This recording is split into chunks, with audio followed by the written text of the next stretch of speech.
In a world filled with noise and distractions, there exist stories that have echoed through time. Stories of gods and warriors, of dharma and destiny, of courage, sacrifice, and truth. Welcome to a journey into the heart of Sanatan Dharma, where every tale holds a lesson, and every legend carries a deeper meaning. From the mighty deeds of Mahadev to the wisdom of Lord Krishna, from ancient epics to forgotten legends, these are not just stories, they are timeless guides for life. This is your gateway to the divine. Desi-Myth Tales, where not only stories, history comes alive. The Court Where Silence Speaks. An obscure tale inspired by Chitragupta, the unseen recorder of karma. There is a belief rarely spoken aloud, that not all judgments in Yamaloka are declared. Some are understood. The summons without sound. When Dev Sharma died, there was no darkness, no tunnel, no voices calling his name, only a quiet shift, like a page turning. One moment, he lay surrounded by family, their grief loud and trembling. The next, he stood in a vast hall.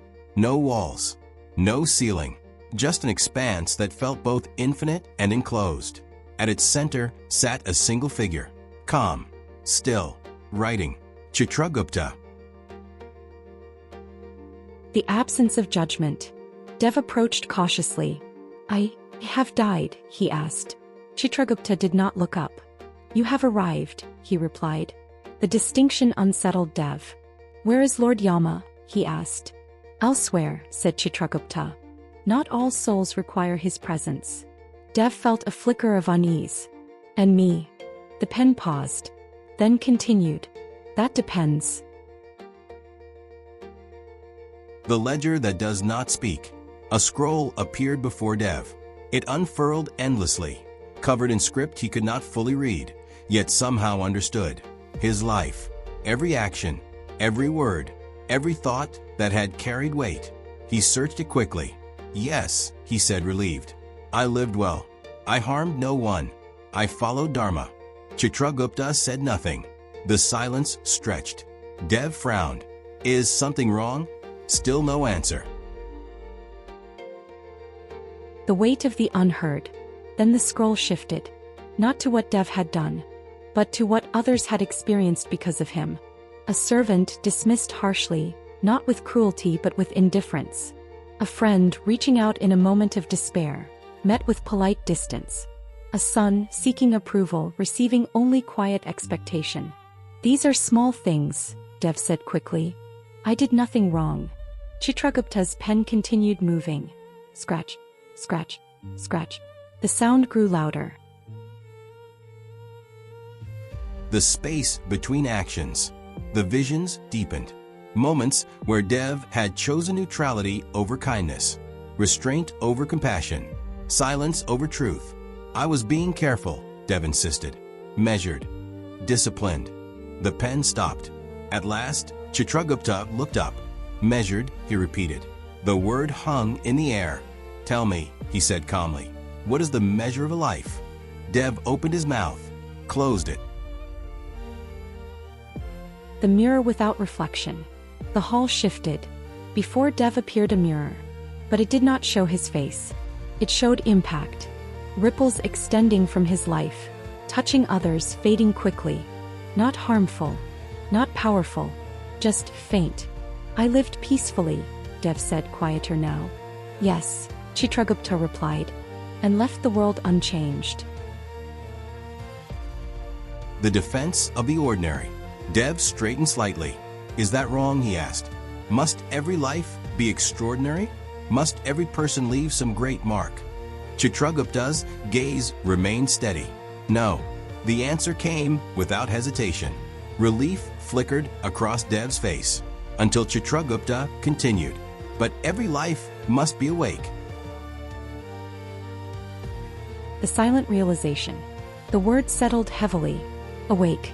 Dev looked again at the mirror. At the moments he had passed through carefully, cleanly, quietly, untouched, untouching. I avoided conflict, he said. Yes. I avoided harm. Yes. I lived simply. Yes. Dev's voice faltered. I also avoided depth. The silence that followed was not empty. It was full. The judgment that was not spoken. Dev turned back to Chitragupta. "So what happens now?" he asked. There was no fear in his voice, only a quiet readiness. Chitragupta closed the ledger. "You have already seen it," he said. The hall dissolved. Third turn. Dev awoke. Not in Yamaloka, but in a small room. Crying filled the air. He looked down. Tiny hands. A newborn body. A new life. The difference of a moment. Years later, in that new life, there came a moment. A small one, easy to ignore. Someone reached out, not dramatically, not desperately, just enough. And this time, Dev did not remain measured. He responded, fully, presently, without calculation, and somewhere beyond sight, in a hall without walls. Chitragupta's pen moved again, not louder, not heavier, but deeper. What the scribes know. It is said among the few who understand. Chitragupta does not judge loudly.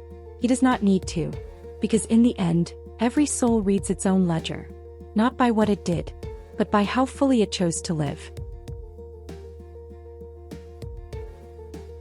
Every story from our Puranas and epics holds a deeper meaning, one that speaks directly to our lives even today. Reflect on this story, share it with someone who needs to hear it. And if you haven't already, please like this video and subscribe to the channel. Together, let's keep our culture and stories alive for generations to come.